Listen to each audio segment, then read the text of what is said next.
Всъщност всички сте от групата. Да. Защото от нощ имах някои гости, но те са в същата група. Бяха и в същия. Пише много. Да, те ми поръчат теория, не си го едете, сега утре ще го Ориса зеленчуци. Всички го изядаха. Потножичихме всичко. Днеска да ви казвате, че много ви хареса, ли сте пак да ви се пътя. И той се стои от така. Извинявайте за забележката, но аз искам да бъда точно така, че не ми се сърдете. Така беше, нали? Сутринта разговарях с вас. Както да няма значение. Тъй, сега за да не ви отнемам от времето, защото знам, че сте гладни, защото искате да си поговорите малко.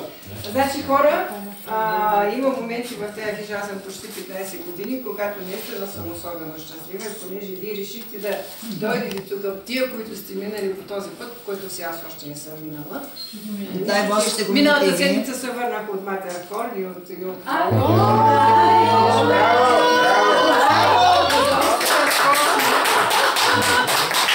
понеже съм ходила и на Коми мине няколко пъти, така знам, че минаването на такъв преход е... Тръпката е невероятна. Тръпката и изживяването, да. Особено на времето, когато аз ходих 80 някоя година, когато нямаше тия телефони и така нататък и всичко беше на гърба, разликата беше огромна.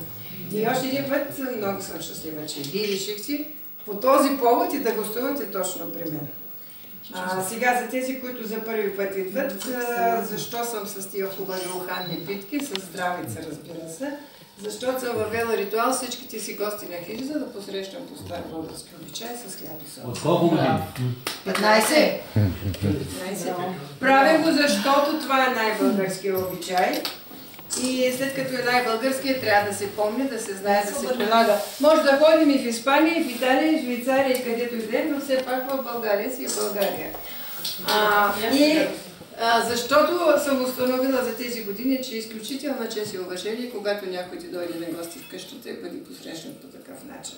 Аз много обичам и така, както сте седнали, да има визуален контакт с всички. Защото аз съм се нападила в бъдните дълги години, когато само ми хвърля ключа и викате ми коя се стане, къде си. След като направих такава дълга овертюра, искам да ви кажа добре дошли. Много се радвам, че сте ми гости. От цялото си сърце и душа искам да ви пожелая много здраве, много щастие. Винаги така усмихнати и лъчезарни, защото съгласете се, че най-красивото лице е лицето с усмивка. По-красиво от него няма значение какво е. Нека радостта и любовта да ви съпътстват във вашия земен живот, нека светлината да ви води и бъдете благословени. Тук по вилото на Стара планина, когато ходят по Централен Балкан, ни казваме, че ходим по пътя на Слънцето. Това е светлината, Слънцето, по-важно от него няма. И така, както са кръгли и пълни битките, с които ви посрещам, пожелавам живота ви да бъде пълен с всичко, което си пожелаете. И все пак нека да си го кажем и да не забравим, че кой каквото се замеси в битката на живота, Славко и Горчиво, за съжаление, самичък си го еде. Аз ви пожелавам две неща, които много обичам и които са на сърцето и на душата. Във вашата битка на живота да слагате две неща. Първо, това е да обичате живота, защото няма нищо по-важно, по-ценно от самия живот. Ние сме благословени на тази красива планета и трябва с любов да изживеем този живот и да оставим следата, която Бог ни предначертава. И второто е всичко, което правите, го правете с много любов.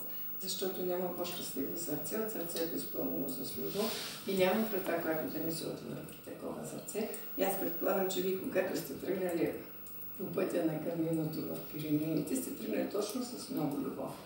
И сте решили, че тази врата трябва да се отвори за вас и доколкото разбирам, всички сте стигнали, тя се отворила за вас. Аз ви пожелавам много такива преходи и изживявания най-вече, защото това за мен, поне аз както си мисля, вие си знаете кой какво чувства, това е изживяване на емоцията най-вече и на духа.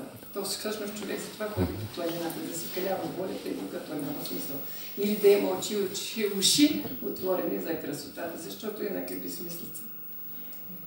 Битките, с които аз ви посрещам, също приготвям с много любов, защото ви обичам всички вас и тъй като нашия свят е създаден с много любов. Аз ви пожелавам много да се обичате, много да се уважавате и дай Боже всеки с мъничко любов, поне да допринесе за мира и щастието на земята. Весела вечер, живи и здрави и накрая моето много любимо пожелание също. Един мой голям приятел, той се казва Начото Путин в село Василевски. Много хора вече го познават и снощи на дамите разказват за него. Той е на 70, доста години, 2 пъти в годината прави похода Коми Мине. Всъщност, ако трябва да бъда точна, едната година 2 пъти го прави, а в едната година прави 1 път Коми Мине през юли месец и втория път правят Витуша, Верила, Рила, Тофия 4, който е до Славянка, до Гоцевра. Да. Но какво е забито? И много хора го правят. Тази година са минали над 1000 човека и понеже вие сте били в Испания, предполагам и в други планини, да, най-малко. Минаха много чужденци. Французи, чехи, поляци, германци. И един испанец, който снимаше филм, каза, че работил в някаква медия, иска да популяризира Коми Мине и ме питаше няколко пъти. Аз ли съм първият испанец, който е минал по този маршрут? Значи ние имаме какво да покажем, не само испанците. Не само испанците, да. Че този мой приятел Начо, той е забележителен с това, че е изключително скромен човек. Ходи с едни къси гащички, с една блузка, с една малка раничка презента на времето на баща ми, когато беше младжия още. И в нея има само малко овесени ядки, малко сухари. Но той е изключително щастлив, защото на тази преклонна възраст все пак не са малко, 70, колко 80 години, мисля, че 40 години роден, който не е малко никак. Той е здрав, весел и щастлив. И най-важното, за което аз му благодаря, аз от 15 години го познавам, той се е пенсионирал, като работи как е работил към Бети Като. Той казва, че който не е ял от моите питки, не е бил на Кишорзана. И аз за това гледам да не пропусна някога, случва се понякога, аз като съм по планините, да ми няма да направя питки. Но ето разчупете ги, здрави, живи и здрави. Госпожо, довършете, имам 3 въпроса. Може ли? Само 3? Значи колко за те за мен? Първо, как се казва ти? То пише на всичките вратири на визитката. Милена. Милена. Да. Така. Второ, ако ме питате коя съм водила момент, то личи. Втори ми въпрос е много личен. Утре 15 минути ще ме отделите ли? С най-голямо удоволствие. Защото Коми Мине, минала съм през Испания, през Португалия и реших, че е срамота да не мина Коми Мине. Ами, то аз не съм най-добрия водач и най-добрия познавач, но съм поминала много отдавна. Които ще ви... Ако сте сутрин на работа.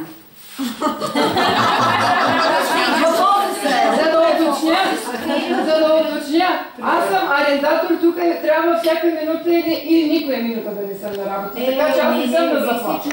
Аз не съм на заплата. Днес, че ходих, беше наструване на 40 години. Именно, що сте арендатор. Да, питам дали ще сте сутрин в 7, сега ще пътувам. И третият ми въпрос е, съжалявате ли, че не сте станали артист, писател или проповедник? Никога не съм мислила, че трябва да стане. Аз съм инженер по професия, електроинструктор, 5 години съм работила като електроинженер.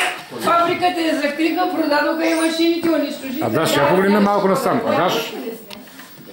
Жоро? Да те хвана в плика и клипа. Те кабрости питките и ще ви дават без нещо. Учих тук в Габо. И аз съм електроинженер, преди доста години.